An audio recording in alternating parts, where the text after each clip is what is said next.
Então sejam muito bem-vindos, muito bem-vindas, todos e todas, a mais uma sessão de leitura da Enciclopédia das Ciências Filosóficas, que será realizada no grupo de estudos Hegel. Essa atividade é uma atividade do Laboratório de Estudos Hegelianos da Universidade Estadual Vale do Acaraú. O curso de Filosofia da UVA, dentre os seus grupos de pesquisa e de estudo, tem esse nosso grupo, que é coordenado por mim, professor Marcos Fábio Alexandre Nicolau, e que também está vinculado à nossa pós-graduação, o mestrado acadêmico em Filosofia. Dentro do mestrado acadêmico em Filosofia da UVA, nós temos duas linhas de pesquisa. Uma linha de pesquisa mais voltada para filosofia da religião e filosofia política, e outra linha de pesquisa voltada para ontologia, conhecimento e linguagem. O Laboratório de Estudos Hegelianos, ele participa das duas linhas, porque Hegel, ele nos dá essa flexibilidade de trabalhar vários temas, várias temáticas dentro do escopo filosófico. Então, no caso, a preparação dos colegas aqui, tanto da nossa graduação, os nossos licenciandos em filosofia, os nossos bacharelandos em filosofia, como também os membros externos, aqueles que participam das nossas sessões de estudo, que vêm de outras instituições, mas que desejam também seguir os estudos de pós-graduação e têm o interesse de trabalhar filosofia aqui no nosso mestrado. Aqui o escopo de pesquisa do Laboratório de Estudos Hegelianos que nós estamos seguindo, como por exemplo as pesquisas que nós estamos realizando aqui na Enciclopédia das Ciências Filosóficas, elas serão abrangidos, serão também absorvidos aqui nas nossas linhas do mestrado acadêmico, certo? Aqueles que estão realizando, e eu fico muito feliz de poder contar com a participação de pós-graduandos e pós-graduados, docentes que também estão participando aqui do nosso grupo, das nossas sessões, certo? Porque o grupo de estudos, ele tem essa perspectiva de ser um ambiente onde nós podemos conversar sobre filosofia e especificamente sobre filosofia hegeliana a partir de um mote. Esse mote é a leitura de uma das obras do Hegel, que no caso é a Enciclopédia das Ciências Filosóficas. Vamos fazer essa leitura sem ter um tempo específico, certo? De meta para finalizar essa leitura. Nós estamos lendo os parágrafos e as notas do Hegel. Não estamos lendo os adendos, justamente para poder potencializar esse grupo de poder avançar na leitura, mas não perder na discussão. Então a leitura dos adendos, ele fica para uma leitura privada, uma leitura no decorrer da semana de cada um, e podem trazer essas discussões que estão no adendo, esses esclarecimentos que estão no adendo, aqui para o momento do debate, tá certo? Eu faço a leitura dos parágrafos e das notas e logo após faço um breve comentário e abrimos para o debate, e assim vem sendo seguido o nosso modus operandi aqui nas sessões, certo? Passamos pelo início da introdução, a enciclopédia, depois nós entramos no conceito preliminar. No conceito preliminar, nós já avançamos em uma crítica à antiga metafísica, adentramos em uma perspectiva de crítica ao empirismo, depois chegamos ao criticismo kantiano. Estamos agora finalizando o criticismo kantiano, adentrando em outra crítica a uma certa perspectiva que visa um objetivismo na ciência, que é uma cria justamente desses ideais ingênuos da metafísica antiga, do criticismo kantiano, e de uma busca de fundamentação empírica do saber, tentando basear o conhecimento e todas as coisas, praticamente, no saber fenomênico. E o Hegel, é claro, ele já passou por esse momento, por isso é que ele coloca aqui no conceito preliminar essa chamada de atenção, porque o Hegel, ele já trabalhou na fenomenologia do espírito essas discussões. Então ele está lembrando para a gente que o projeto filosófico dele, ele já parte de uma crítica do que está posto na tradição filosófica e na forma de fazer filosofia de seu tempo. Aquilo que para muitos é um fundamento, uma base, ele está tentando revitalizar, ele está tentando rever, ele está refletindo sobre esses fundamentos. E não existe forma melhor de refletir sobre os fundamentos do que refletir sobre o próprio conceito de fundamento, sobre o próprio conceito de fundamentação. Como é que eu fundamento alguma coisa? Quando é que eu posso classificar algo como sendo um fundamento de alguma coisa? E se aquilo que eu quero fundamentar é nada mais nada menos do que a própria ciência, o próprio conhecimento enquanto tal, então essa busca por um fundamento último, que é uma busca metafísica, ontológica, ela não é apenas algo difícil de ser realizado, ela é algo urgente, ela é algo necessário. Esse problema ontológico, ele não me é herdado por uma tradição. Eu não filosofo dessa forma, pensa Hegel, simplesmente porque até esse momento todos os filósofos pensaram sobre isso. Não é algo que eu posso abrir mão de uma hora para outra. E como ele pensa dessa forma, que essa busca por um fundamento último não é algo opcional, a crítica que ele faz ao criticismo kantiano, ela se justifica justamente porque ele não dá a Kant a opção de Kant simplesmente abrir mão de uma busca do fundamento último. Essa pergunta pelo ser, ela não pode ser esvaziada pelo subjetivismo kantiano, pelo criticismo kantiano, por mais legítimo que ele aparente ser. Entende? Então, no caso, é por isso que ele bate forte no projeto kantiano.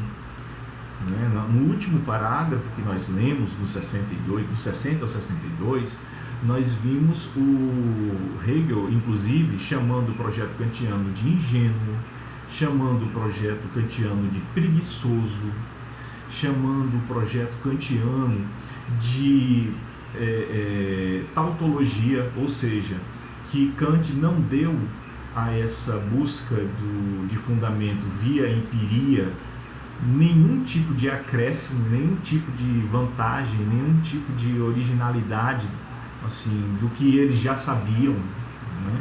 É só uma reformulação, uma reformatação, é só o mesmo projeto com um adorno a mais, né? Mas esses adornos, quando você tira esses adornos, você tem o mesmo discurso. E a busca do Hegel é que nós temos que avançar nessa busca, nós temos que tentar realmente responder à questão primordial, que é a busca do fundamento último.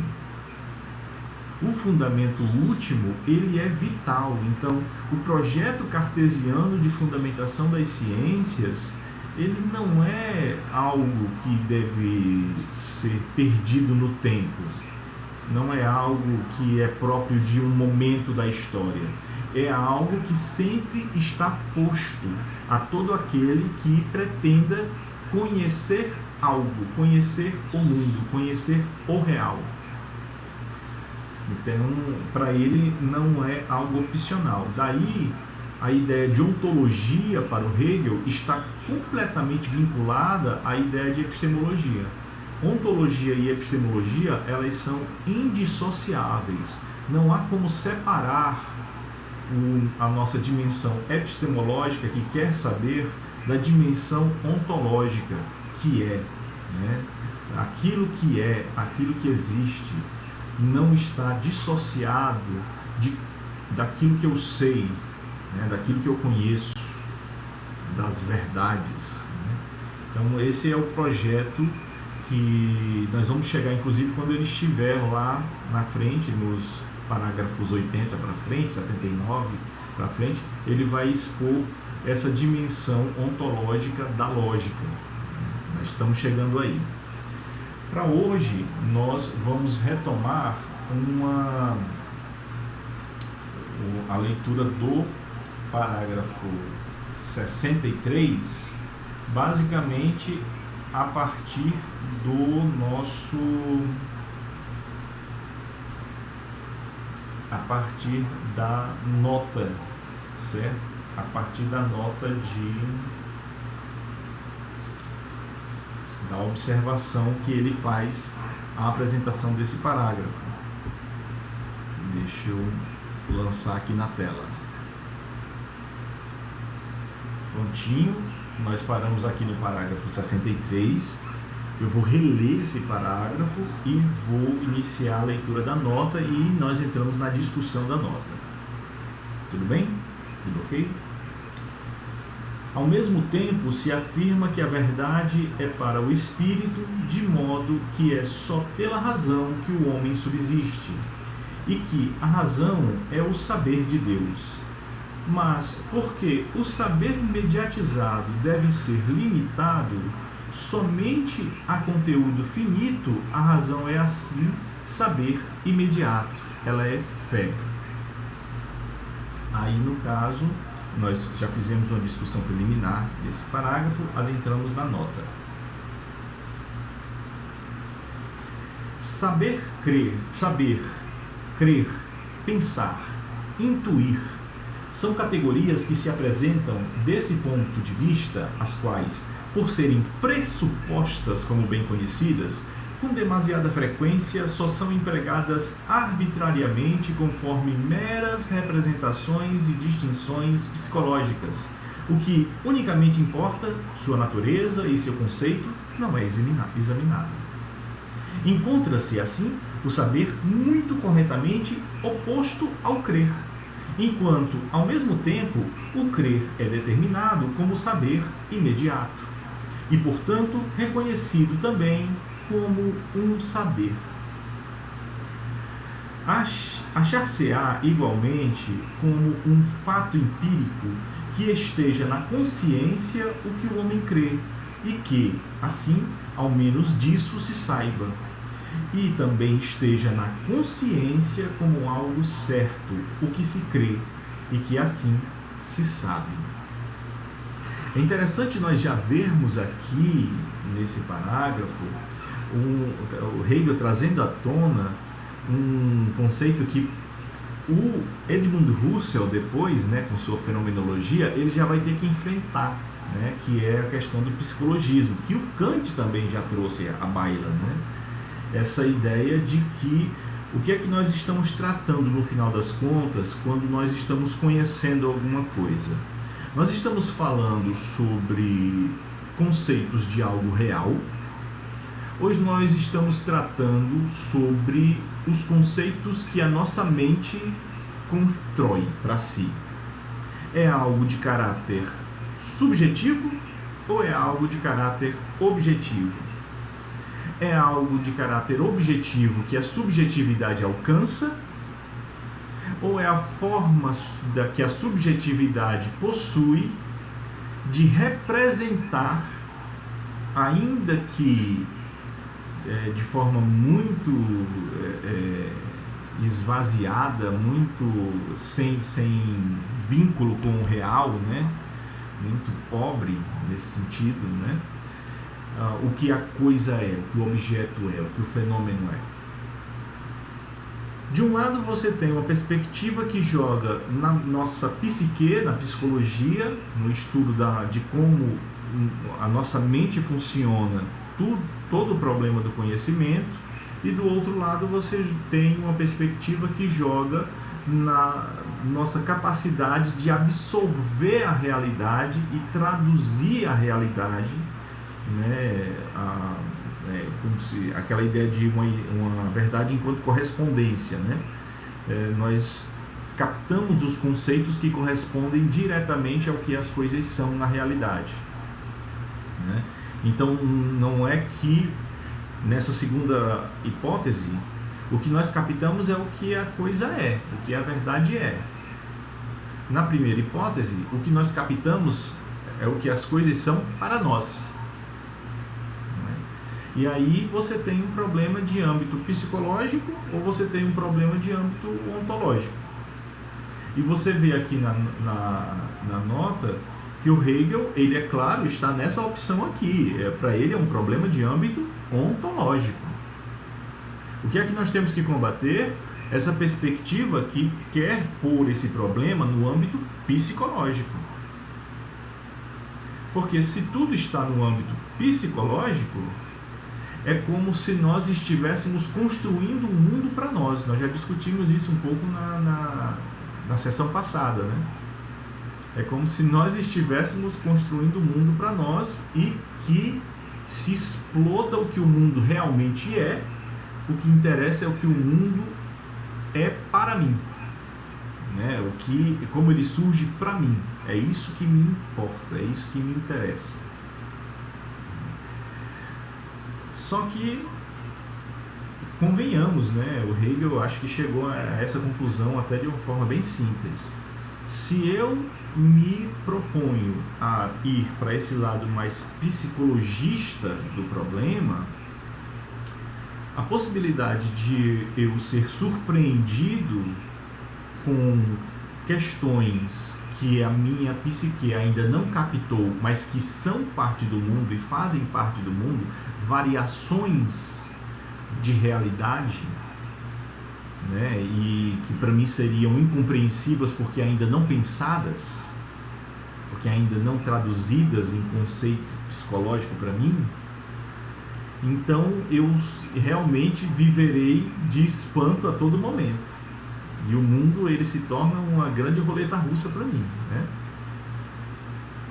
Porque no final das contas o mundo, ele sempre será para mim uma grande novidade.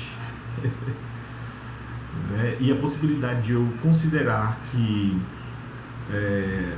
os meus discursos, eles caducam facilmente, e entender o porquê que eles caducam facilmente, ele é uma perspectiva até mais viável e resolvível, né? Aí vem na cabeça direto o Jean-François Lyotard. Não é isso que o Lyotard diz? Nós temos que abandonar os metadiscursos e ficar mais baseados nos pequenos discursos, ou o que o Gianni Vattimo diria, né? Nós temos que nos ater ao pensiero debole, aos pensamentos fracos, né? Aquele pensamento que não quer instituir um dogma absoluto que é tido como verdadeiro e que nunca será questionado, e isso é um metadiscurso, uma metanarrativa de caráter ontológico fixo, né? Então dá para você basear muitas perspectivas filosóficas em cima dessa outra questão aqui. Só que o que o Hegel diz é que ela me dá muitos problemas. É muito mais interessante para ele, pensa, eu ter um fundamento. E esse fundamento quem me dá é essa perspectiva ontológica. E aí eu gostaria de inserir agora vocês na discussão se dentro dessa perspectiva ontológica, o Hegel, ele diz que cabe não somente as questões do saber, do pensar e do intuir, cabe também a questão da crença, né? O crer. E ele diz isso justamente para fundamentar o final do parágrafo, porque no final do parágrafo ele vai falar sobre fé, e vai dizer que a fé é um saber imediato, é um saber que não passa pela mediação. Isso vai fazer todo sentido no final da Enciclopédia das Ciências Filosóficas, aonde a religião faz parte de um processo de mediação, de apresentação do absoluto, que é arte, religião e filosofia, né? Mas, para fins aqui desse debate, ele está querendo nos situar que ficar nesse aspecto de âmbito psicológico esvazia, inclusive, um discurso de âmbito religioso, por exemplo, né? Que na época dele ainda tinha muito peso. Então o Hegel aqui está jogando para a galera uma responsabilidade grande, né? O que é que vocês acham sobre isso? Quem quiser falar, pode levantar o bracinho, né, a mãozinha aqui, pedir a palavra, ou simplesmente ligar o microfone e fazer o seu comentário, a sua pergunta, ou pode usar o chat, para digitar, que eu lerei aqui em momento oportuno, tá certo?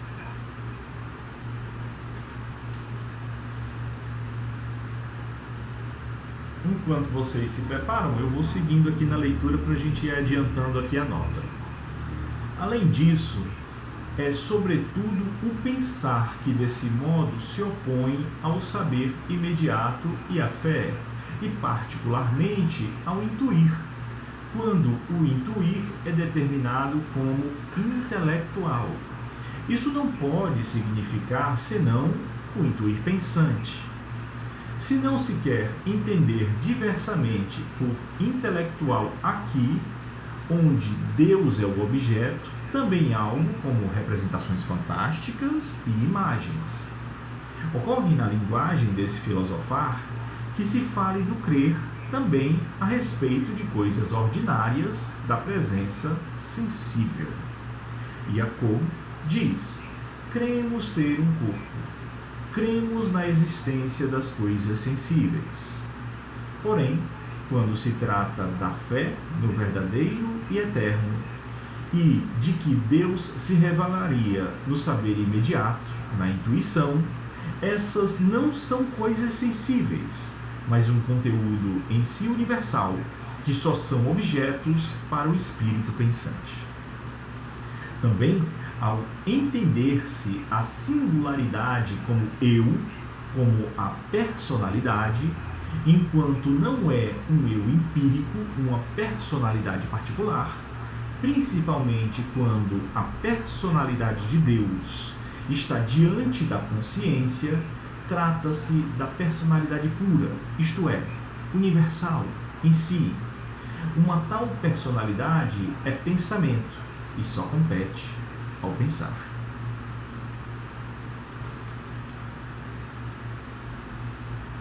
Vou voltar aqui para o início desse parágrafo.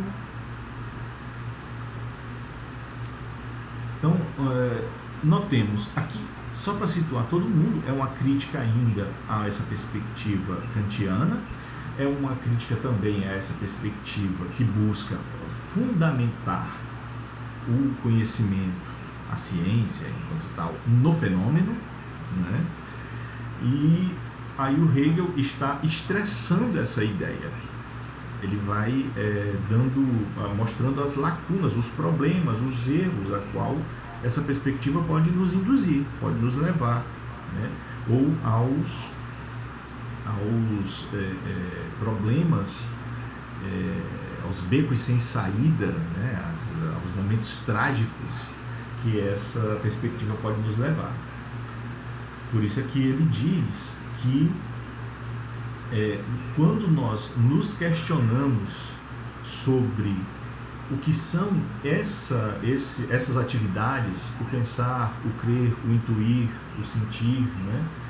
Tudo isso que nós falamos e expressamos, nós resolvemos às vezes muito facilmente por essa perspectiva psicologista, porque parece que está dado como uma simples atitude humana, né? Quando eu creio em alguma coisa, eu simplesmente estou dando um valor àquela coisa na minha vida, a ponto de eu poder me guiar, me levar por ela. E quando nós resolvemos definir a crença a partir de uma resposta como essa, nós estamos caindo nas mesmas respostas que os interlocutores de Sócrates davam para eles lá nos diálogos sofistas. E o Hegel está chamando a nossa atenção para isso, né? Eu não estou questionando as várias formas ou para que serve, certo? O sentir, o pensar, o crer. Eu estou perguntando o que é a crença em si mesmo, o que é o pensamento em si mesmo, o que é o intuir em si mesmo, para que você saiba utilizar bem esses conceitos, essas estruturas lógicas que constituem realidade. Olha onde é que o Hegel quer nos levar. Ele quer nos levar para esse buraco negro que é a sua ontologia. Então ele não se contenta com respostas pragmáticas. Ele quer respostas que antes tenham uma fundamentação lógico-ontológica, né? Então, por isso que ele leva, nesse segundo parágrafo, essa discussão para esse nível, quando ele diz: além disso, é sobretudo o pensar que desse modo se opõe ao saber imediato e à fé. Porque pensar e crer, a crença e o pensamento, eles podem comungar em alguns pontos, mas eles têm dimensões, eles têm limites ali que constituem suas diferenças, certo? O imediato, o saber imediato, que é o saber da aparência, que é o saber que você parte dele, né? A crença, que é quando simplesmente você aposta as suas fichas, você tem um salto ali no escuro, que é justamente quando você crê, independente daquilo estar bem explicado para você, você simplesmente crê, né? Uma instância que tem um poder muito grande, mas ela não necessariamente precisa de fundamento. Quando você vai definindo esses conceitos, você vai vendo as diferenças, certo? Do uso desses termos em um discurso. E como constituir um mundo utilizando esses conceitos é algo complexo. Então, é essa que vai sendo a questão, certo? Quando eu intuo alguma coisa, essa intuição, ela já é pensar? É. A crença, ela já é pensar? É. A imediatez do pensamento, ela já é pensar? É. Só que o pensamento, enquanto tal, ele abrange tudo isso. Porque pensar é um ato de mediação. O Hegel está nos levando para isso, certo? Quando o intuir é determinado como intelectual, isso não pode significar senão o intuir pensante. Está vendo aonde é que ele está nos levando? Como o pensamento ele é um processo de mediação,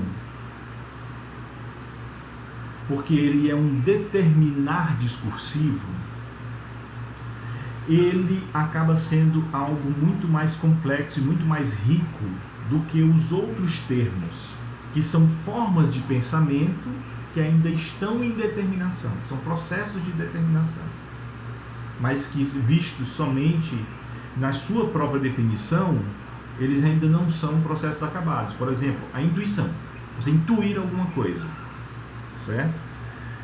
Você iniciar um processo. Por isso que quando ele diz que quando esse intuir ele é visto como algo intelectual, isso quer dizer que ele já está sendo visto numa perspectiva pensante. Isso quer dizer o quê? Quer dizer que o intuir já é um processo de mediação. Ele não é mais um saber imediato. Ele não é apenas um salto de fé, né? Não é mais a crença num mero dogma. Por que é que o Hegel está fazendo isso para criticar o Kant? Já já a gente chega lá, né? Se não se quer entender diversamente por intelectual aqui, onde Deus é o objeto, também há algo como representações fantásticas e imagens. Representações fantásticas e imagens, como é que você me definiria uma representação fantástica? Um ser de 1000 olhos, né? Um Pégaso, né? Um unicórnio, um duende, né? Um leprechaun, não sei, um ser fantástico, né? É algo que saiu da sua imaginação, que foi intuído, pensado, representado, que você consegue me explicar, mas carece de algo, não? Carece de fundamento.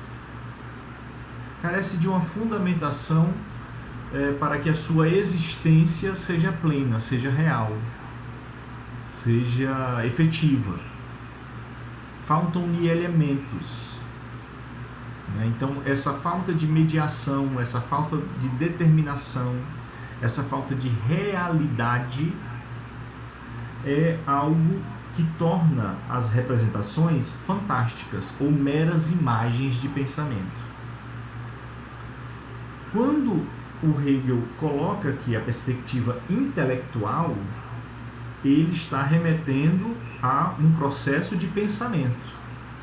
Quando ele diz que Deus é objeto de um processo de pensamento, ou ele ou qualquer pessoa, é isso que ele está dizendo aqui, quando qualquer pessoa está dizendo que fez uma prova intelectual da existência de Deus, ele automaticamente está dizendo para mim que ele possui um argumento pensado, meditado, refletido, fundamentado, certo? Sobre esse objeto, sobre esse ser, que seria Deus. Não é um argumento fantástico, não é uma imaginação. Então, o Hegel está preparando o caminho para dar uma pancada forte sobre esses críticos, né, desse ideal ontológico que ele quer trabalhar aqui na ciência da lógica. Ocorre na linguagem desse filosofar que se fale no crer também a respeito de coisas ordinárias da presença sensível. O realismo, né, que nós já trabalhamos desde a Idade Média, quiçá desde a Antiguidade, né, esse realismo que prevê que as coisas elas possuem realidade em si mesmas. Não é isso que prega o realismo, né? E como elas possuem a realidade, elas não dependem de mim para serem, para existirem, então nessa perspectiva eu tenho que acreditar nisso. Isso é algo que, independente de eu ter um bom fundamento para acreditar nisso, né, eu posso partir dessa perspectiva e simplesmente tornar isso uma intuição intelectual. Que é isso que ele reclama do Fichte e do Schelling, né?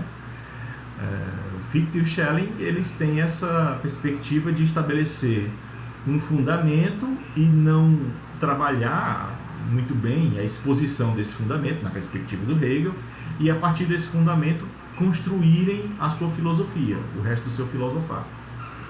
O que o Hegel está expondo aqui é que para algumas pessoas o próprio sensível ele não é questionado, ele simplesmente é intuído e acreditado. Para muitas pessoas, a crença no sensível, ela assume a mesma perspectiva de você simplesmente ouvir falar de unicórnios e, a partir do momento que você ouve falar do unicórnio, você assume para si que unicórnios existem, não questiona mais essa verdade, esse argumento, e começa a construir para si um mundo onde unicórnios estão por aí, embora você nunca tenha visto um, e você argumenta que você não precisa dessa prova para acreditar nisso, certo? Então, é absurdo, então, partir dessa perspectiva de você constituir para si um mundo onde os unicórnios existem? Sim, parece ser absurdo, porque isso é fruto somente da sua imaginação.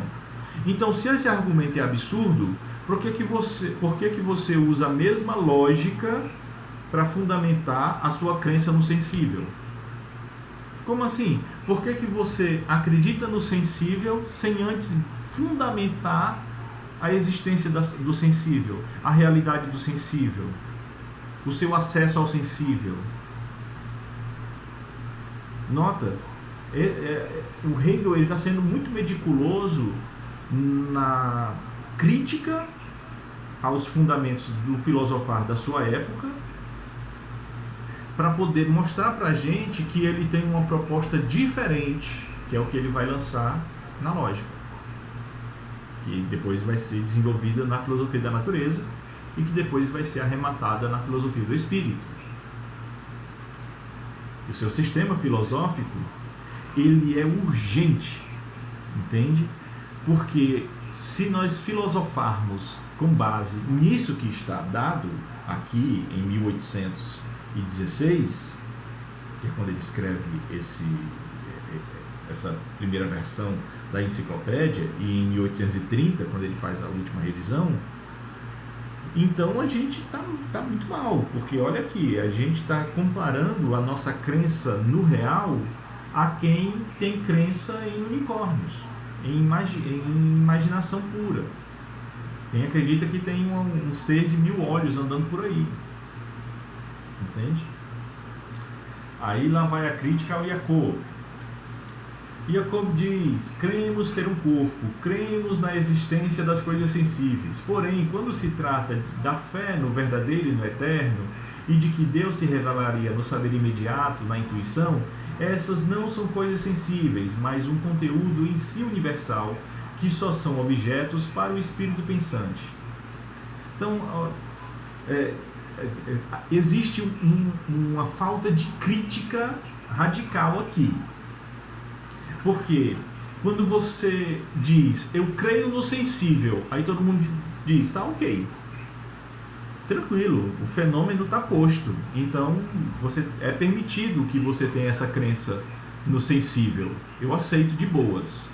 Só que quando chega uma pessoa e diz, eu creio em Deus, aí começa um problema. A pessoa começa a perguntar, mas você já viu Deus? Mas você já teve uma experiência real de Deus? Me prove. Como é que eu posso compartilhar dessa sua experiência? Começa a encher a pessoa, o crente em Deus, de várias questões, de vários problemas, de várias situações. Você começa a questionar sobre o conceito de Deus. Então, para a crença no fenômeno, você é mansinho. Você é tchutchuca, como disse aquele deputado, né? E para a crença em Deus, aí não, aí você é tigrão, aí você parte para cima. Aí no caso o Hegel está dizendo, pera ainda, você está usando 2 copos e 2 medidas aqui? Como é que funciona isso? Quando é 8 ou é 80? Quando nós estamos falando de conhecimento, fundamentação de conhecimento científico, nós não podemos ter variação discursiva nesse ponto. Fundamentação é fundamentação.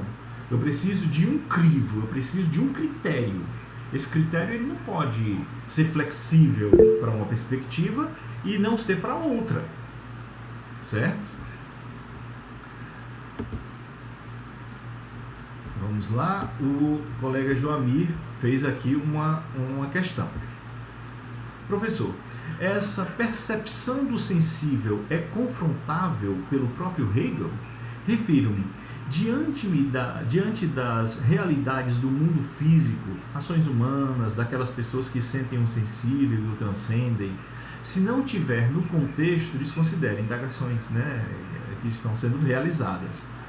O Hegel, lá na Fenomenologia do Espírito, ele já nos lançou essas questões, ele já nos lançou esse debate. Ele perguntou justamente se eu saísse tão somente da minha percepção sobre o isto, sobre o visar, sobre aquilo que eu vejo, sobre aquilo que eu sinto, né? Se eu poderia aqui ter um fundamento da realidade, logo um fundamento do meu conhecimento. Primeira certeza que o Hegel teve, eu tenho que partir daqui. Então ele teve a mesma percepção que o Kant teve. O Kant também teve essa percepção, né? Que eu não tenho como sair do mundo fenomênico para conhecer. Eu estou dentro desses limites fenomênicos. Então é da onde eu parto. Só que aí o Hegel pergunta, eu parto daqui, mas eu me restrinjo aqui? Eu estou limitado a esse aqui e a esse agora?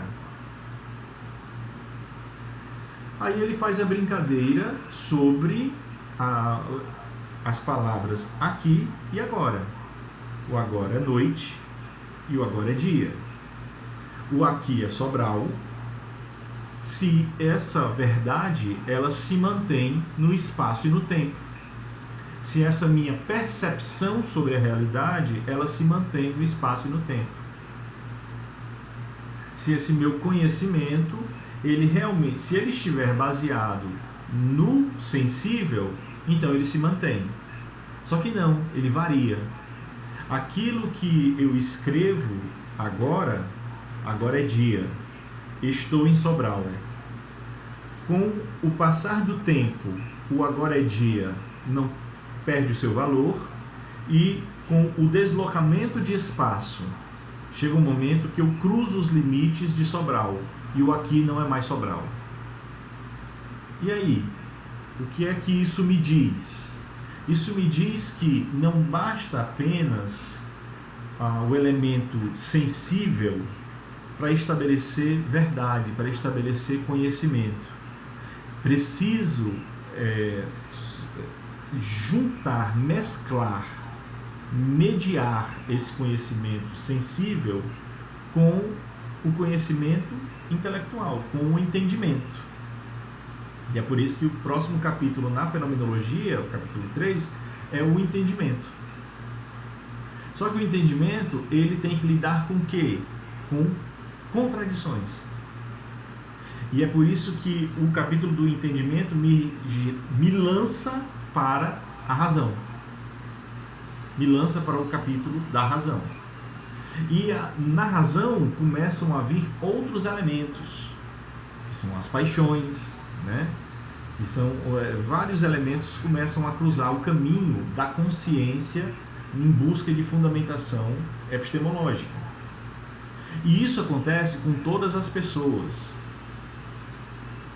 Por quê? Porque a partir do momento que você entra no elemento da razão, na fenomenologia do Hegel, você vai entrar também no choque com as outras razões. Você vai entrar no choque com as outras consciências. É quando você passa para a dimensão do espírito. E na dimensão do espírito, onde há o choque, onde você abandona a sua bela alma, né, que estava restrita a si, e agora ela tem que enfrentar um mundo de contradições, não somente uma contradição interna a si, mas um mundo de contradições, um mundo de revoluções, um mundo onde está o terror, um mundo onde está a religião, um mundo onde está a história.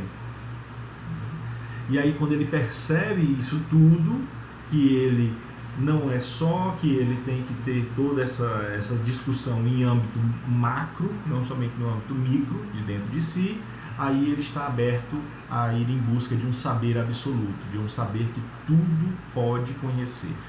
Não é um saber que tudo sabe, tá? É um saber que tudo pode conhecer. Então, Joamir, a sua questão sobre essa percepção, se a percepção do sensível ela é confrontável, se eu posso confrontar a minha percepção com a sua percepção ou com a percepção de cada um de vocês, a resposta é sim, o Hegel pressupõe isso. Tanto é que o nome é Fenomenologia do Espírito, né? É o espírito que experiencia. Mas não é só um espírito que experiencia, são vários espíritos que experienciam-se, experienciam a natureza e experienciam uns aos outros, né?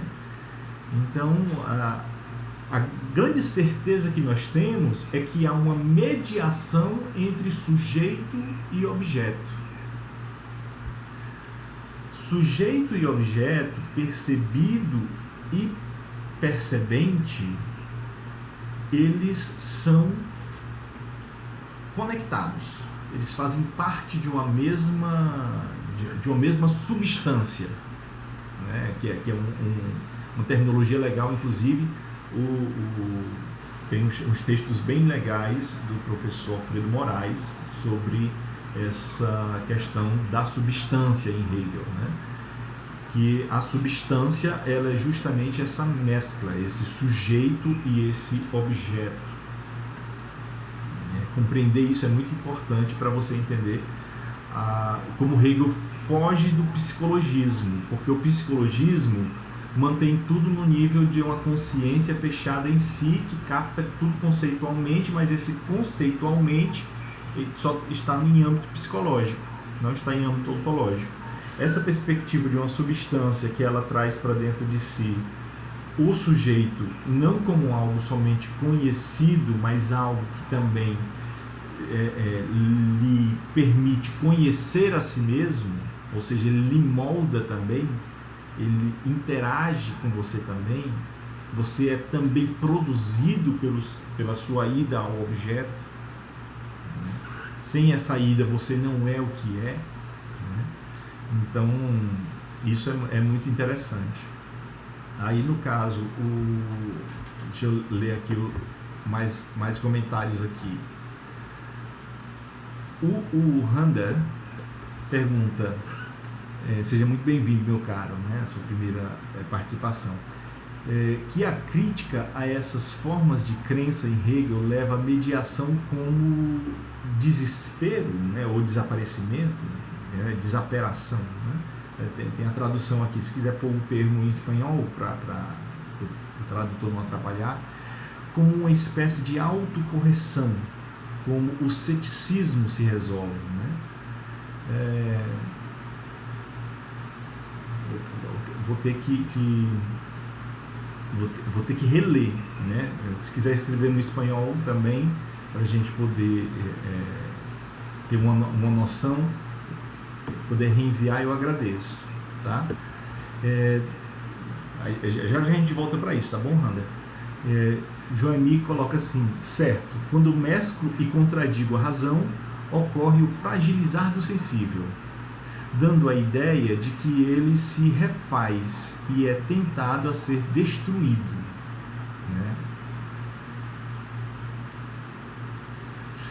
Mas essa aqui é a questão, certo, Joami? Essa aqui é a questão, né? Então, antes de responder o Rander, e dar voz para o Ronald, que está com a mãozinha levantada, para fechar essa questão do Joami. Se eu mantenho o mundo dentro de uma perspectiva subjetiva, psicologista, entende? Esse meu mundo, ele fica constantemente se destruindo, se refazendo. Por quê? Porque ele é um construto, entende? Ele é um construto. Ele é construído pela minha mente, né? E você está construindo também um mundo na sua mente. A sua inteligência está construindo também. E isso é muito frágil, entende? Esses mundos construídos, eles são muito frágeis. E aí, quando ele se quebra, a fragilidade do indivíduo, como é que fica?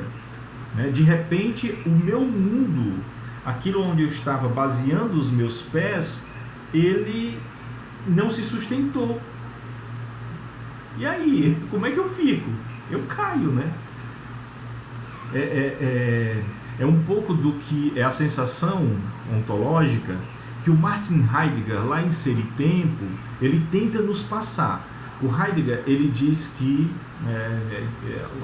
é um exemplo que se tira a partir de Ser e Tempo. Eu me lembro dessas aulas que eu tive na graduação com o professor Manfredo Araújo Oliveira. Olha um exemplo bem interessante. Você está lá, nós estamos aqui no nosso dia a dia e de repente chega, de bate-pronto agora, nesse momento, a informação de que um dos nossos entes queridos, ele faleceu. Essa informação é chocante, entende? Por quê? Porque o nosso mundo, ele é construído, estruturado com essa pessoa participando dele. E como é uma pessoa querida, próxima, que constitui para nós um momento no qual ela participa do nosso dia. Então, quando essa pessoa não está mais presente, essa estrutura, ela se desconstrói, ela se desfaz. Ela era uma das bases. E nós nos vemos, aí vem a leitura do Heidegger, nos vemos sem chão. Né? Aquele fundamento ontológico que baseava o nosso ser se esvanece. E nós caímos em uma floresta negra, né? Em uma noite escura. Nós caímos na fragilidade total do ser. Né? O nosso mundo se destrói. Se o nosso mundo está baseado nessa perspectiva psicológica, onde ele é construído para nós, então esse exemplo, ele se situa bem essa perspectiva. Ele é válido nesse âmbito psicológico, sempre será válido esse exemplo que foi dado dessa aula para me explicar Heidegger, certo? Mas numa perspectiva ontológica não pode ser. O mundo não pode depender exclusivamente do jeito que eu quero que ele seja, ou do jeito que eu acho que ele é, né? O mundo, ele é o que é. Cabe-me, e aí vem o desafio do Hegel, apreender o mundo em sua complexidade. E quando eu apreendo o mundo em sua complexidade, aí apreender o mundo em sua complexidade é que é o desafio. Entende? O mundo em sua complexidade existem presenças e ausências, existem vida e morte. Olha só como a minha perspectiva já não é puramente um psicologismo, né? Como a minha perspectiva de mundo ele é muito mais abrangente, porque eu sou capaz, inclusive, quando eu percebo o mundo com essa complexidade, de estar aberto para aprender e compreender aquilo que eu ainda não experienciei, aquilo que eu ainda não vivi. O nome disso é saber absoluto. Entende? Estar aberto para essa compreensão do todo, porque você sabe que o todo ele possui essas mediações. É por isso que o projeto da fenomenologia antes era pensado pelo Hegel para ser uma introdução ao sistema da ciência, para que nós aprendêssemos a pensar a partir da fenomenologia do espírito, para que nós não ficássemos presos aos ideais empiristas ou racionalistas ou criticistas. E ele está nos lembrando isso aqui na enciclopédia, tá? Deixa eu ver aqui, agora sim, vamos lá.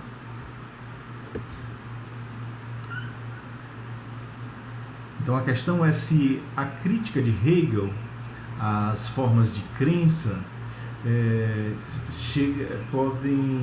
devem considerar a mediação como um caminho de autocorreção. Por isso desespera e quebra a subjetividade, né? Como se resolve o ceticismo que se produziria, pois a imanência da mediação, a autocrítica da consciência com seu objeto, não destruiria todo o fundamento universal? Né? A imanência da mediação não destruiria todo o fundamento universal? Né? Essa é uma questão, essa é a grande questão, né? Porque se você baseia, Rander, esse seu fundamento, né, nessa crença de que o real ele é somente aquilo que é captável pela minha subjetividade, e se eu restringo o real à minha subjetividade, eu corro o risco de poder estar ali restringindo o mundo a um aspecto muito frágil de fundamento, certo? Esse é um risco que o Hegel é ciente, porque ele diz que o criticismo está incorrendo nesse risco, nesse problema. O psicologismo incorre nesse problema, certo?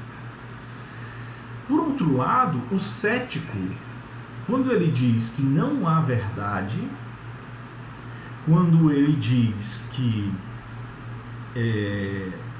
o que nós podemos fazer são conjecturas, o que nós podemos fazer são argumentos de conveniência que têm validade para aquele momento, para aquele contexto, para aquela comunidade, para aquele uso, né? E eu acabo caindo num pragmatismo, né? Que é meio que uma ética discursiva, vamos dizer assim, à la Frankfurt, né? Que é muito mais complexa do que esse argumento, claro, né? Quando eu me deixo levar por essa crença na descrença do cético, eu também estou abrindo mão do que o mundo é. Eu estou abrindo mão do mundo e do conhecimento e da realidade. E em todas essas questões eu estou em risco constante de existência, certo? Eu estou simplesmente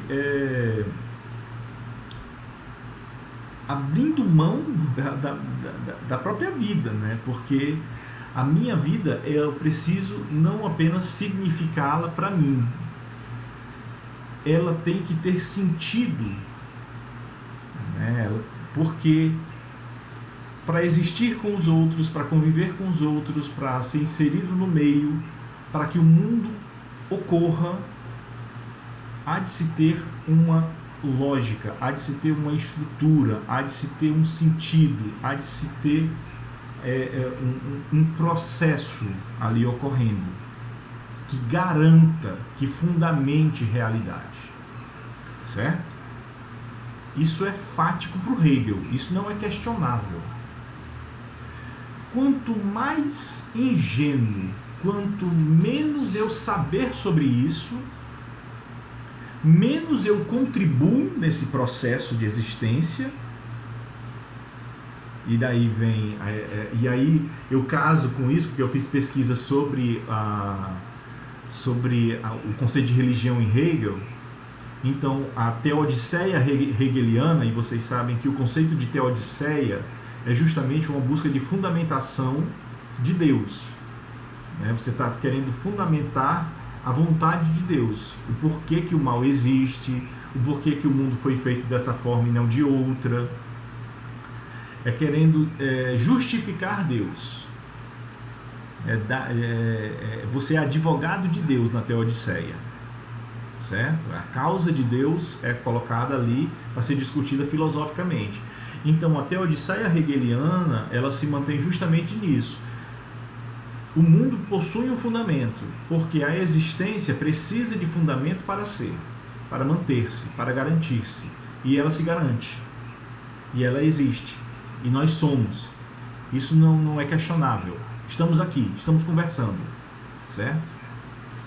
Então, no caso, como isso está posto, cabe-nos agora nos apropriar desses fundamentos, certo? Nos apropriar desses conhecimentos, dessas mediações, desses processos. Quanto mais eu me apropriar, mais eles se realizam, mais eles se efetivam, mais eles acontecem. Acontecem da forma mais perfeita, acontecem da forma correta. Mais a verdade existe, mais a justiça existe, mais a bondade existe, mais a felicidade existe. Essas palavras, elas não são ideais humanos, elas não são desejos humanos. Elas realmente existem para o Hegel, na perspectiva do Hegel, no sistema do Hegel. Todas essas palavras, elas fazem parte. E o contrário delas é sua não efetivação. A sua não efetivação provém da onde? Provém justamente dessa não mediação, desses não processos, dessa não realização. Da falta de cultura, da falta de conhecimento, da falta de justiça. Ora, a injustiça vem da onde? A violência vem da onde? Né? Vem justamente de uma série de processos imediatos, que carecem de mediação.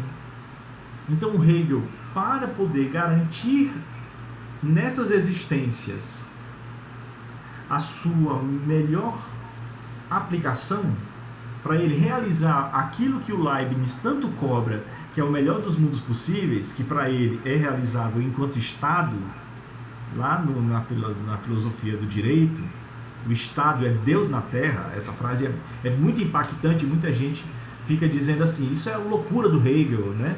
Não, mas note, dentro do sistema dele faz todo sentido, né?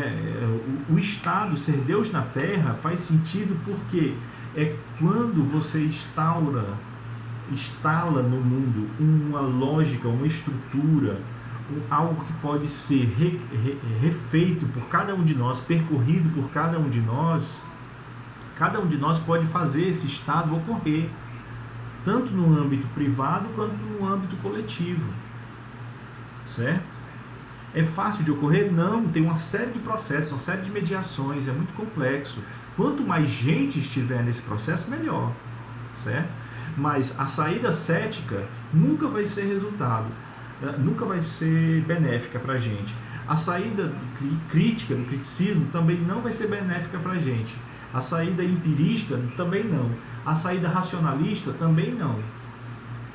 Essa é a conclusão que o Hegel está querendo que nós cheguemos. A saída religiosa também não vai ser. A saída romântica não vai ser. Tem que ser a saída do idealismo absoluto. Ele está vendendo peixe do sistema dele, tá certo? Então, realmente, o seu argumento aqui, na sua pergunta, está correto. E o Hegel diria, é isso mesmo, certo? É isso mesmo, Hander. É isso que vai acontecer, Hander. É isso mesmo. Só que o que eu quero é quebrar essa roda. Eu não quero que isso aconteça. E é por isso que eu quero, primeiramente, nesse momento, eu quero que a consciência desespere. Lembre que lá na fenomenologia, ele diz que a consciência, quando ela vai despertando dessa situação em que ela vê que ele diz isso lá na introdução da fenomenologia, ele diz que quando a consciência ela percebe que o empirismo, o racionalismo, o criticismo e todos esses ismos não podem dar para ela o fundamento que ela precisa para conhecer o mundo e constituir a sua vida e tal, e sustentar a sua existência, ela desespera e ela vê o seu mundo caindo tijolo por tijolo, né? Mas ela precisa disso para ver o florescer, o surgir, né, de um novo mundo, de um novo dia, de um novo sol, um raiar de um novo dia. Ela precisa disso. Aí eu lembro, né, quem quiser dar uma olhadinha na dissertação do colega Raimundo Dias Neto, que faz parte aqui do nosso grupo, na dissertação dele, onde ele trabalha a questão da dialética do senhor e do escravo. Aí nós lembramos da questão dessa dialética, aonde a consciência, não somente a consciência escrava, mas a consciência do senhor, ela tem que se jogar num processo aonde ela vai encarar a morte nos olhos. Então a gente precisa desse desespero, né? A gente precisa cair nesse mundo de desconstrução, entende, Joane? Então, nós passamos por isso, mas nós passamos por isso para perceber que isso não nos basta, né? Então eu passo pela sensibilidade para perceber que não me basta só a sensibilidade, mas eu não abro mão da sensibilidade, entende? Pois não, Ronald, desculpe por atrasar tanto a sua pergunta, mas pode fazer aí a sua questão. Não, tudo tranquilo. Só essa questão da fé e do ceticismo, né? Eu não sei se eu entendi bem a questão do Hander, né? Mas eu acredito que quando você usa argumentos céticos, né? Você não elimina o eu, por exemplo. Existe um eu ali que está duvidando, né? Então, de certo modo, o ceticismo, ele se contradiz nesse ponto. Ele é contraditório nesse ponto. Porque eu não posso eliminar a certeza do eu, né? Que é o que o Hegel chama de certeza sensível, né? Eu não posso eliminar essa certeza que eu tenho. Então, nesse sentido, em algum momento, o cético, ele vai ter que, mesmo que ele não acredite no fundamento ontológico, metafísico, seja lá qual for, ele tem que acreditar pelo menos no eu que está questionando, né? Meio de forma cartesiana, vamos dizer assim, né? Só que me parece que o cético é como tem aqui mesmo, né? O eu que o Hegel coloca.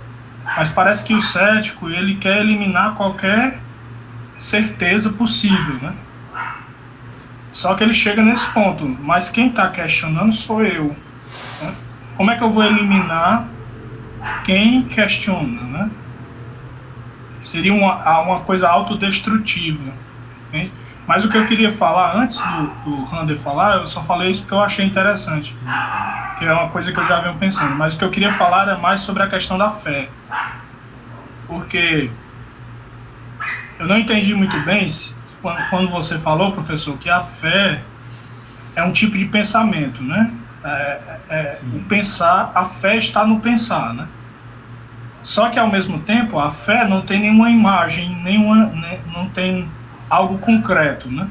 Como, por exemplo, alguém diz que, como você falou, né, que tem gente que tem fé no unicórnio, ou tem gente que tem fé, sei lá, em duendes, alguma coisa assim. Mas se a gente for trazer para a realidade cristã, por exemplo, né? O sujeito tem fé em Jesus Cristo, ele nunca viu Jesus Cristo, mas existem documentos, né? A Bíblia e a tradição da igreja, ou mesmo para quem não é católico, mas para quem é protestante, existe a Bíblia, né? E existe também a tradição do próprio protestantismo, né? Sim. Às vezes a gente tende a achar que só quem tem tradição é a igreja católica, mas o protestantismo também tem a sua tradição. E aí você passa a ter fé, de certo modo, na história, né?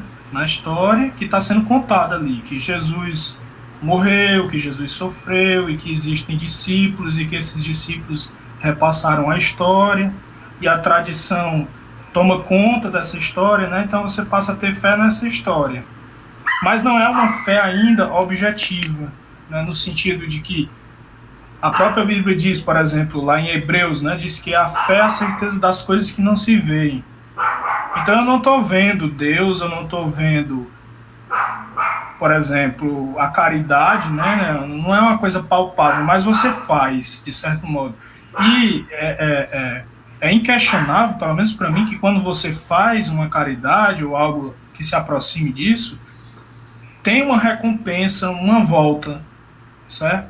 Então, mesmo que você não acredite que existe um Deus, né, que sustente isso, que dê razão a esse seu ato de caridade ou de misericórdia, enfim, mas o ato ali está sendo feito e é fato de que, se você for misericordioso, aquilo volta para você.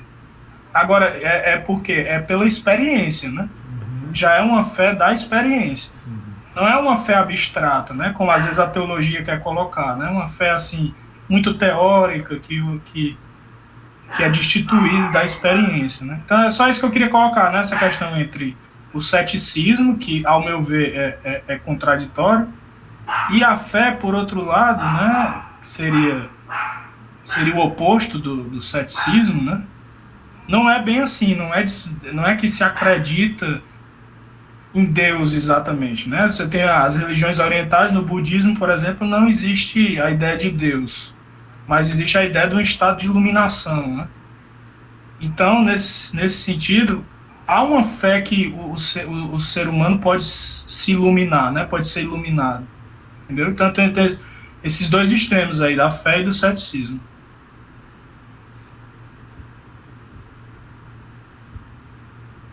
Interessante, Ronald.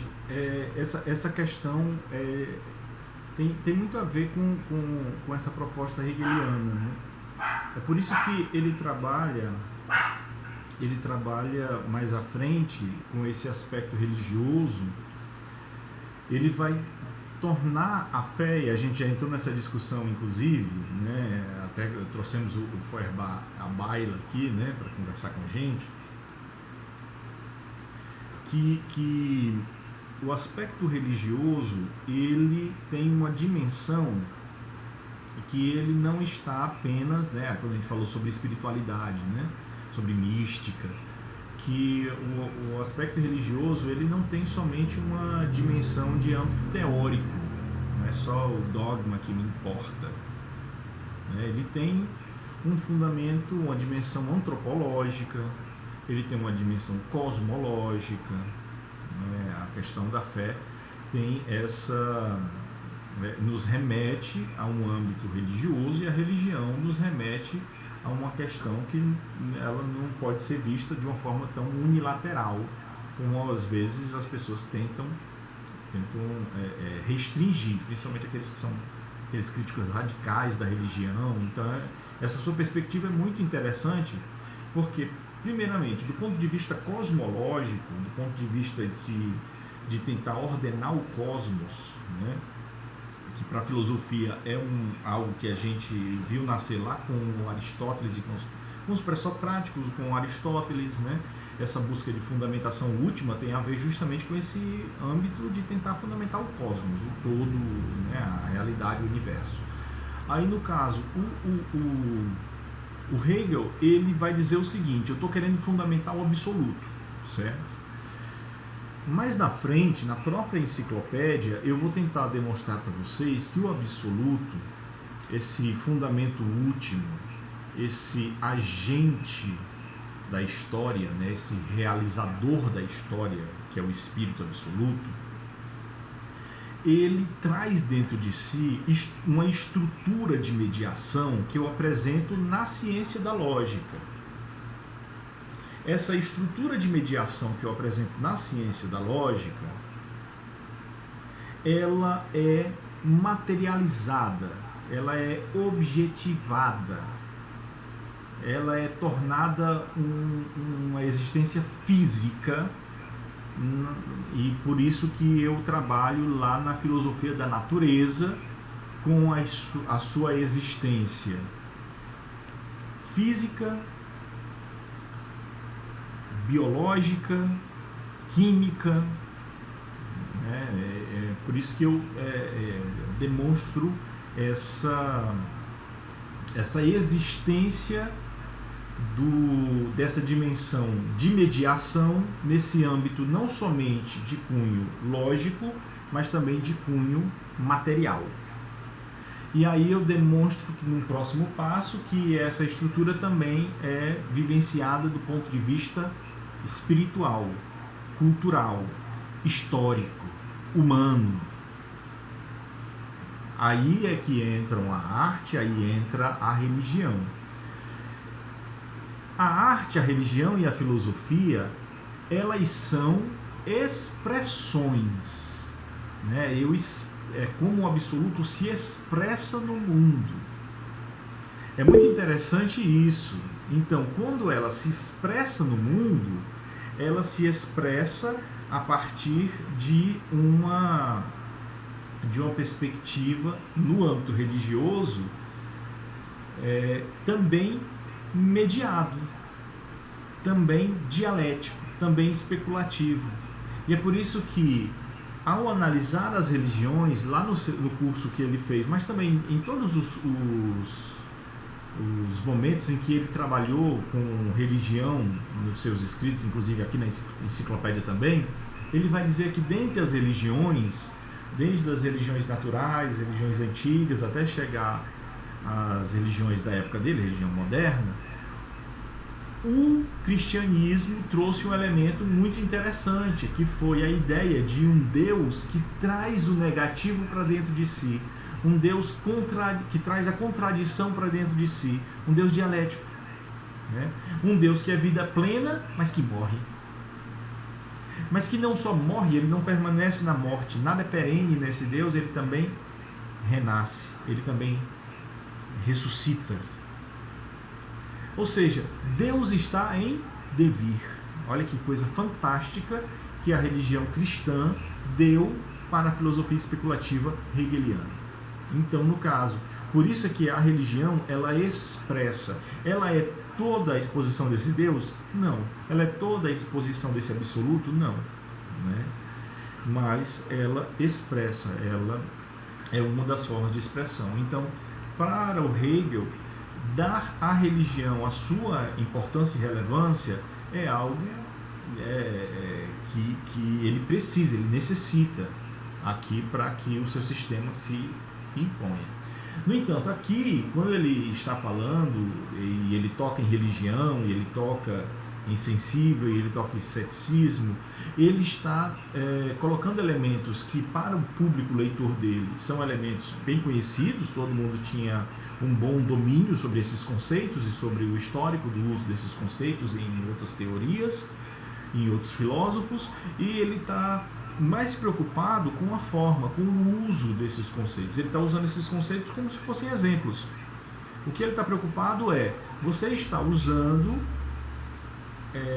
a mesma estrutura lógica, a mesma forma, a mesma crítica para sustentar a realidade, que é uma forma que você não usa, que você não gosta para fundamentar, quando as pessoas aplicam para fundamentar argumentos fantasiosos, sonhos, delírios, né? E o que é que separa o seu discurso sobre a realidade dos delírios? O que é que separa? Nada. Então é isso que eu critico. É isso que eu não acho interessante, diz o Hegel, né? Certo? Olha como rende, né, uma discussão dessa, né?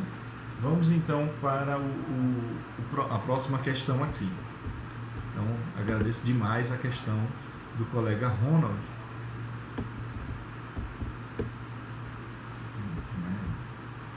Nos vemos no decorrer aí das nossas leituras. Vamos então para a continuação. Aliás, o puro intuir é apenas exatamente o mesmo que o puro pensar. Intuir, crer, exprimem inicialmente as representações determinadas que ligamos a essas palavras na consciência ordinária. São assim diferentes do pensar de certo, e essa diferença é inteligível, mais ou menos a todos. Mas agora, fé e intuição devem também ser tomadas em sentido mais alto. Devem ser tomadas como fé em Deus, como intuir intelectual de Deus, isto é, deve-se justamente abstrair do que constitui a diferença entre intuir, crer e pensar. Não se pode dizer como crer e intuir, transportados para essa região mais elevada, ainda sejam diversos do pensar. Pensa-se com tais diferenças, torná-las vagas, ter dito e afirmado algo importantíssimo, e contestar determinações que são as mesmas que as afirmadas. Então, olha a crítica aqui que ele vai expor, né, para os seus leitores, né, e que ele pretende trabalhar lá com seus alunos. Deixa eu retornar aqui com o texto. Preparar aqui a apresentação e vou retomar a apresentação.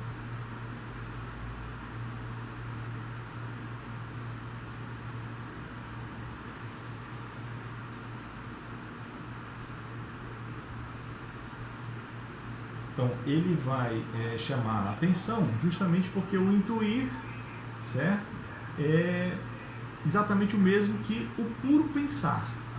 O puro pensar, né? Então, no caso, existe uma relação aí, como eu disse, que o pensamento enquanto tal, ele abarca esses conceitos. Só que pensar para o Hegel, e é isso que ele está chamando a atenção, não é simplesmente um catar categorias, certo? É um processar, né, experiências, e nesse processamento você media as categorias, os conceitos, as experiências, essa capacidade de mediação. É isso que é o pensar, certo? Intuir, crer, exprimem inicialmente as representações determinadas. que ligamos a essas palavras na consciência ordinária. São assim diferentes do pensar, de certo, e essa diferença é inteligível, mais ou menos, a todos. Entende? Então, o pensar, ele é algo a mais. Quando as pessoas que ele está criticando, certo? Os pensadores, os filósofos que ele está criticando, quando eles usam esses termos e eles dão muita relevância à crença, quando eles estão dando muita relevância à intuição, como se a intuição intelectual, o intuir, a ideia de Deus, né? Eles estão pressupondo que nesse processo de intuir, eles estão fundamentando aquilo que é intuído. Como se o mero intuir, o mero descobrir alguma coisa, já fosse um processo de determinação de conhecimento. E o Hegel está dizendo, não é. Certo? Porque muitas vezes aquilo que nós intuímos é algo meramente imediato. Certo? É uma primeira impressão. E o conhecimento não se faz de primeiras impressões. É por isso que um texto de filosofia, ou todo e qualquer texto, né, sejamos bem sinceros, a gente tem que parar de dar esse mole para as pessoas, né? A gente às vezes fica facilitando demais a vida das pessoas e aí as pessoas realmente ficam achando que é fácil viver, né? Que a vida é fácil, né? Como se bastasse você fazer uma leitura rápida de alguma coisa para você adquirir conhecimento de alguma coisa. Não é, né? Você precisa ter atenção, critério, para poder adquirir acesso, conhecimento e apreender corretamente uma informação que lhe é passada. Não é em um primeiro momento, não é de forma imediata, não é naquilo que nós chamamos aqui no supetão, né, de pronto, de bate-pronto, que você vai conseguir adquirir esse conhecimento de algo. Precisa necessariamente da mediação. Então, o texto filosófico ou qualquer outro texto precisa que você leia, que você releia, que você debata, que você discuta, que você pare, vá num dicionário, entenda o que é a palavra, as possibilidades de interpretação de uma palavra, né? Reza a lenda que um dos nossos maiores juristas e maiores intelectuais brasileiros, Rui Barbosa, que ele lia dicionários. Eu não cheguei ainda a esse ponto, gente. Eu consulto dicionários, né? Mas reza a lenda que ele lia dicionários, né? Os dicionários do Rui Barbosa eram todos grifados e comentados, né? Não sei que loucura é essa, né? Mas justamente esse critério de compreensão de um texto ou da vida, né? Então, no caso, o pensamento, ele exige isso. A intuição, ela é um processo muito interessante porque o intuir, ele provém justamente desse ato imediato, mas depois ele precisa ser continuado, ele precisa ser pensado, ele precisa ser refletido. Não basta somente uma boa intuição, não basta só isso, ele precisa da reflexão, ele precisa da mediação. A crença, ela tem o seu valor, mas ela também esvazia-se, principalmente no âmbito do conhecimento. Crer em alguma coisa é algo necessário, né? Eu sempre me lembro da obra do Humberto Eco, intitulada Em que creem aqueles que não creem, porque o ato da crença é algo humano, demasiadamente humano, para parafrasear aqui o Nietzsche, né? Então, crer é algo que faz parte da gente. Não temos como nos dissociar disso. Sempre vamos crer em alguma coisa. Agora, como fundamentar a crença é algo que exige pensamento, existe mediação, certo? Existe raciocínio. Então, você crer e depois as pessoas lhe perguntarem por que você crê nisso e você dizer simplesmente eu creio porque creio, vai chegar um momento que para você mesmo essa resposta ela vai se tornar vazia. Eu creio porque creio não vai fazer tanto sentido, né? em um determinado momento a maturidade vem, né? A razão vem, em um determinado momento a razão cobra, né? Aí a consciência desespera, né, Randa? Aí tanto a crença absoluta quanto o ceticismo absoluto, eles desesperam, chega um momento que eles desesperam, né?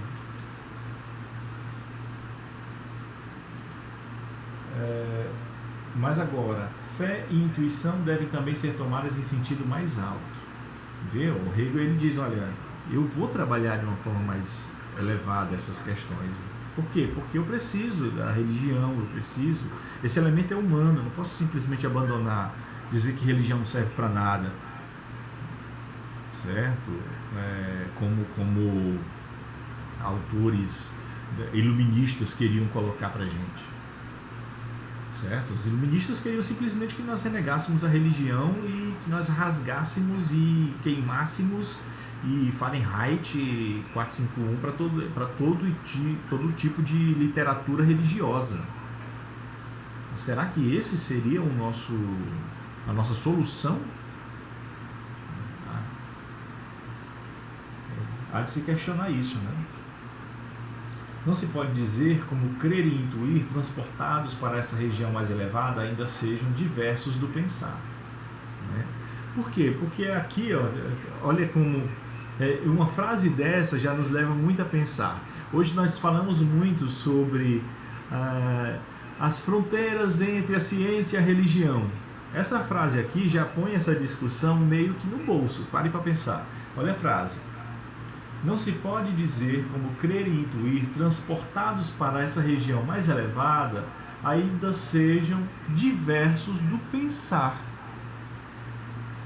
Olha só, até que ponto a crença em algo, certo? Ela está dissociada de um processo de mediação, de um processo de raciocínio, de inteligência, de um processo de razoabilidade, de um processo lógico. Como é que isso seria possível? Como é que pode existir um elemento humano que não parta desse princípio de logicidade? Será? Seria ainda humano? Aí o Hegel ele vai mais longe, né? Ele diria, seria isso existente? Existiria algo ao qual a lógica não toque? Na cabeça dele, eu já dou spoiler, não, certo? A razão é absoluta. Não existe só razão na história, existe razão na existência, certo? A expressão fé, contudo, traz consigo uma vantagem particular, a de lembrar a fé da religião cristã, que parece incluí-la, ou mesmo facilmente, ser a mesma coisa, de modo que esse filosofar crente tem o ar de essencialmente devoto e cristamente piedoso. E na base dessa devoção se dá a liberdade de fazer, com tanto mais pretensão e autoridade, as asserções que bem quiser. É preciso, porém, não se deixar iludir pela aparência sobre o que pode insinuar-se através da mera semelhança das palavras e atentar bem na diferença. A fé cristã inclui em si uma autoridade da Igreja, mas a fé, desse ponto de vista filosófico, é antes somente a autoridade da própria revelação subjetiva. Mas ainda, aquela fé cristã é um conteúdo objetivo, rico em si mesmo, um sistema da doutrina e do conhecimento. O conteúdo dessa fé filosófica, ao contrário, é tão indeterminado em si que poderia, sem dúvida, admitir também o conteúdo cristão, mas talvez possa igualmente abranger em si também a fé de que o Dalai Lama, o touro, o macaco, etc., são Deus, e que para si se limita a Deus em geral, ao Ser Supremo.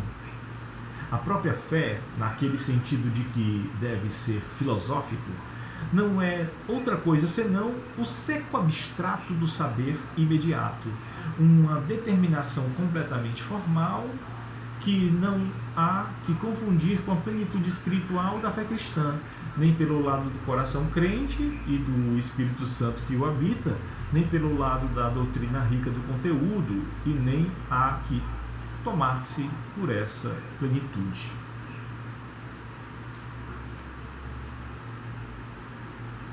Olha que interessante, porque aqui está tanto a questão do Joamir quanto a questão do Ronald.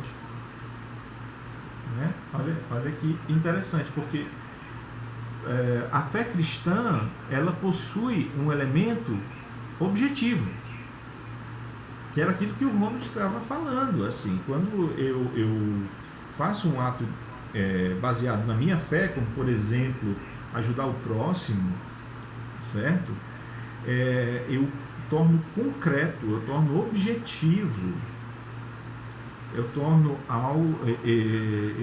torno a justiça cristã justiça real, e não preciso que aquele que é auxiliado pelo meu ato seja cristão, por exemplo, ou mesmo religioso, para que ele receba as benesses efetivas da religião no mundo, certo? Então eu poderia ser pragmático a esse ponto, mas não é só nessa perspectiva que nós devemos ver a religião, certo? Ela possui sim um elemento objetivo de mundo, que o Hegel vai mostrar mais à frente.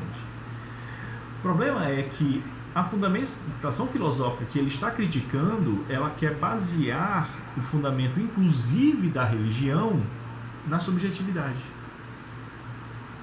O mundo é baseado no eu, na subjetividade, a religião também é baseada na subjetividade. Na subjetividade que cria, como diria o Feuerbach, um Deus. Então, note que isso é algo muito problemático, muito perigoso, né? Porque, principalmente aqueles que criticam a religião e dizem, religião é uma invenção, religião é uma fantasia, certo? Mas note, essa perspectiva espiritual que o homem possui faz com que o mundo se constitua também, ela constitui mundo, ela se efetiva do mundo. Há uma dimensão espiritual do homem. Mas isso daí é uma ingenuidade do homem. Se o ideal iluminista fosse efetivado e todos nós chegássemos à maioridade da razão, não precisássemos de religião, então todos seriam ajudados da mesma forma, né? Então é tudo uma questão de âmbito lógico, técnico. E aí eu só peço para que vocês leiam a Dialética do Esclarecimento, para que vocês despertem desse sono dogmático, dessa crítica infértil, né, de pensar que a mera racionalidade poderia nos conduzir sem nenhum tipo de dimensão estética, espiritual, né, espiritual religiosa ou política ou de outro âmbito, nos fazer despertar para tudo aquilo que nós devemos fazer, né, ou devemos ser. A coisa é muito mais complexa. Quando nós pensamos a realidade a partir dessa perspectiva, nós vemos como o iluminismo foi importante, mas como ele é inconsistente em muitos pontos também, certo? Então, mais uma vez eu trago aqui a baila, né, Zoini? É sempre bom trazer essas reflexões que o nosso Lima Vaz nos coloca em sua antropologia. O humano, ele não pode abrir mão dessa dimensão espiritual mística, entende? O Hegel ele tem uma compreensão muito clara disso. Agora, ele pode se resumir a isso também ia ser muito reducionista. O homem não se reduz a isso, mas dizer que isso não faz parte dele, isso também é muito ingênuo. E o Hegel ele não quer cair nessa arapuca, ele não quer cair nessa armadilha, entende? A religião, e principalmente a cristã, ela tem uma base muito objetiva, e o Ronald falava, nós temos bases históricas que fundamentam o cristianismo, né? Você tem na pessoa do Cristo não somente um profeta e um homem que falou e escreveu, estabeleceu um cânone de regras. Nós temos um homem que viveu e que enfrentou determinadas questões de âmbito social, econômico, ideológico, político, e ele incomodou. E ele sofreu as consequências desse incômodo que ele causou. E ele gerou todo um processo de construção de um novo ideal de vida. Que aí volto mais uma vez a dizer para vocês, eu disse numa aula, né? Atos dos Apóstolos. Né? Como é que se fala tão pouco dos Atos dos Apóstolos para mim, sabe? Atos dos Apóstolos é uma coisa inacreditável quando você para pensar no que aqueles caras fizeram depois. Imagine, né? Nós fomos alunos de uma pessoa, nós vivenciamos, curtimos com essa pessoa, e essa pessoa deixou de existir fisicamente, materialmente, presencialmente, e sobrou para nós, né, tirando todo o aspecto aí que é de âmbito religioso, vamos para aquilo que é mais histórico, sobrou para nós as lembranças, sobrou para nós os ensinamentos dele. O que é que nós vamos fazer disso? Os caras se mantiveram juntos, construíram comunidades. Perguntaram como é que eles continuariam levando isso para outras pessoas que não conheceram, que não viveram aquilo com ele. Entende? É uma coisa assim que você parar para pensar, é muito interessante esse momento desse escrito, né? Porque desse ato desses caras foi que nós chegamos até aqui e estamos discutindo isso. Entende? Os caras estavam em um momento histórico, no tempo e no espaço, em um determinado país, e eu estou aqui em Sobral, milênios depois, falando dos caras. Entende? Ou do que eles narraram para nós, né? É algo muito interessante essa perspectiva da religião. Por quê? Porque faz parte, né? Faz parte do nosso histórico, né? E aí eu posso falar do mesmo jeito e com a mesma veemência e com a mesma justificativa de outras religiões, do hinduísmo, do shintoísmo, do maometismo é o que me veio à mente, né? De outras fontes religiosas, né? Falo mais dessa porque é a que eu estou inserido desde do nascimento e a qual ainda estou inserido, em qual ainda vivo, né? Por opção. Então, no caso, essa dimensão religiosa, ela se mantém ainda. Né? Então, o Hegel está dizendo, você já pensou se essa dimensão religiosa, o fundamento dela fosse subjetivo? Como estavam querendo que o mundo tivesse fundamento subjetivo, como querem que o conhecimento tenha fundamento subjetivo, há riscos aí. Aplique a mesma lógica, aquilo que você está utilizando como critério, para outras dimensões da vida e veja como é frágil. É isso que ele está chamando a atenção para a gente. Apliquem esses discursos que esses caras, esses outros filósofos aqui estão querendo incutir para determinados âmbitos, aplique-os em outra realidade e veja como a coisa começa a ficar estranha.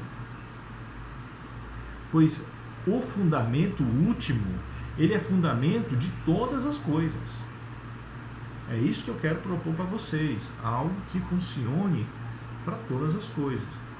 É um grande desafio, mas é isso que eu vou me propor. Certo?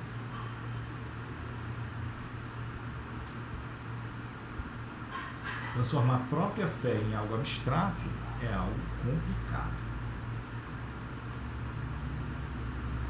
Vamos ler aqui a última parte.